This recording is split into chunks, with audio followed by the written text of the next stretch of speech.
J'habite à Kinshasa, précisément à Maluku. C'est avec beaucoup de peine que je suis venue relater mon histoire.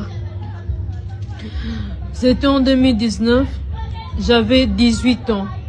J'étais tombée sur un message sur Facebook au nom de Biche Ngombo. L'homme avait 45 ans. Moi, j'avais encore 18 ans à l'époque. On échangeait avec les messieurs, on s'est parlé de temps en temps.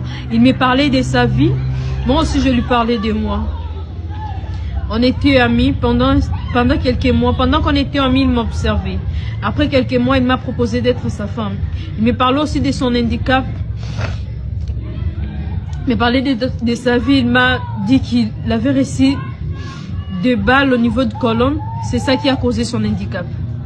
On s'est parlé, on échangeait souvent.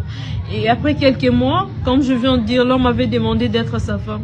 J'ai repoussé encore et encore. Et quand je lui repoussais, il me disait si les handicapés n'avaient pas droit à l'amour. Son histoire m'avait choquée. J'avais pas d'autre choix que d'accepter. Je l'avais dit que je devrais parler d'abord avec mes parents, avec ma famille.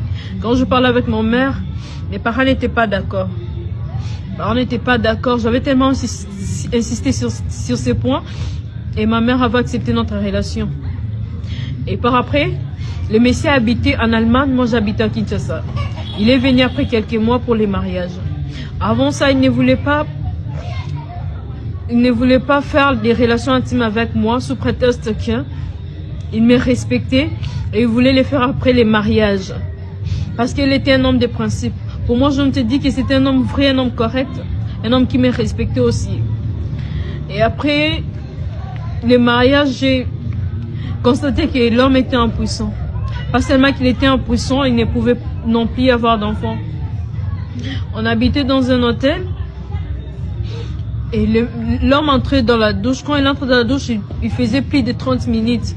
Et quand il sortait avec des liquides. Il me disait que c'était des spermes. Il m'injectait ça. Il m'injectait des spermes avec les liquides qu'il avait. Je ne sais pas si c'était quoi. Il me disait que c'était une manière que je pouvais tomber enceinte. J'avais pas d'autre choix, j'étais encore un enfant. J'étais très naïve. J'avais que 18 ans. Il me disait aussi que il me faisait une sentence en disant que même si je parlais au monde entier, personne ne me croira. Il m'a injecté ces histoires à 3 reprises. Et après, il est reparti en Allemagne, il m'a laissé dans sa famille. Pendant que j'habitais dans sa famille, j'étais vraiment maltraitée, j'étais traumatisée, j'étais humiliée, j'étais insultée. Donc je n'habitais pas bien là-bas. Et j'avais même tenté de me suicider.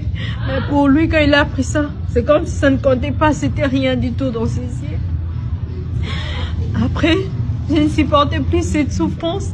Je m'étais enfouie, j'étais rentrée chez moi à Maluku, chez les parents.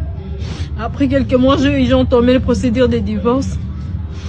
On avait prononcé les divorces, on m'avait accordé les divorces.